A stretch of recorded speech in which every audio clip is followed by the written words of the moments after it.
समुद्री सुतरा पंजाब प्रोग्राम दीवाने का ख्वाब बन गया। मुतलका मुलाजिमीन ने कूड़े को आग लगा दी। आग में जुल्स का जिम्मेदार के कीमती मवेशी हलाक और जख्मी हो गए। यूसी 115 के गांव 223 गाबे में कूड़ा क्रिकेट को उठाने की बजाय आग लगा दी गई। आग ने फैलकर करीबी डेरे को लपेट में ले लिया, जिसमें मवेशी बंधे हुए थे। आग लगने से जिम्मेदार आजम के कीमती मवेशी झुलस गए, जिनमें से कई मवेशी आंखों की बनाई से महरूम हो गए। मुतासरा जिम्मेदार ने बताया कि इसे 40 लाख से ज्यादा का नुकसान हुआ है। आग लगने की वजह से कई मवेशी हलाक हो गए। अहले इलाका का कहना था कि अगर कूड़ा क्रिकेट को आग ना लगाई जाती तो शायद इतना नुकसान न होता।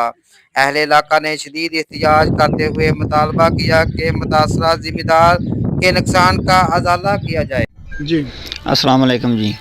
223 ਭੋਜੀਆਂ यूसी 115 ਵਿੱਚੋਂ ਗੱਲ ਕਰਦੇ ਹਾਂ ਕਿ ਸਾਡੇ ਨਾਲ ਕੱਲ੍ਹ ਇੱਥੇ ਤਕਰੀਬਨ 1 ਵਜੇ ਅੱਗ ਲੱਗੀ ਆ। ਕੂੜਾ ਕਰਕਟ ਨਾ ਚੁੱਕਣ ਦੀ ਵਜ੍ਹਾ ਨਾਲ ਉਹ ਕੋਈ ਬੀਬੀ ਸਵਾਹ ਸੁੱਟ ਗਈ ਆ ਜਾਂ ਕਿ ਸਫਾਈ ਵਾਲਿਆਂ ਨੇ ਅੱਗ ਲਾਈ ਆ। ਉਹਦੀ ਵਜ੍ਹਾ ਤੋਂ ਢਾਰੇ ਨੂੰ ਅੱਗ ਲੱਗੀ ਹੈ। ਢਾਰੇ ਥੱਲੇ 10-11 ਡੰਗਰ ਬੱਧੇ ਸੀ, ਜਿਨ੍ਹਾਂ ਦੇ ਵਿੱਚੋਂ 5-7 ਡੰਗਰ ਜਿਹੜੇ ਸੀ ਉਹ ਬਿਲਕੁਲ ਸੜ ਕੇ ਰਾਖ ਹੋ ਗਏ ਨੇ। ਬਾਕੀ ਖੁਰਲੀਆਂ ਸੜ ਗਈਆਂ, ਮਲਬਾ ਜਿਹੜਾ ਉਹ ਵੀ ਸੜ ਗਿਆ ਸਾਰਾ। ਬਾਕੀ 4-5 ਡੰਗਰ ਬਚੇ ਨੇ, ਉਹ ਵੀ ਜਿਹੜੇ ਨਬੀਨੇ ਨੇ, ਕੋਈ ਲੱਤਾਂ ਉਹਨਾਂ ਦੀਆਂ ਸੜ ਗਈਆਂ, ਸਾਰੇ ਉੱਤੋਂ ਜਿਲਦ ਸੜ ਗਈ ਆ।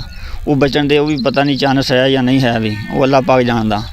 ਬਾਕੀ ਸਾਡੀ ਹਕੂਮਤ ਅੱਗੇ ਅਪੀਲ ਆ ਕਿ ਇਸ ਮਾੜੇ ਬੰਦੇ ਦੀ ਸਾਡੇ ਸਾਰਿਆਂ ਦੇ ਨਾਲ ਅਪੀਲ ਆ ਕਿ ਉਹਦੀ ਇਮਦਾਦ ਕੀਤੀ ਜਾਵੇ।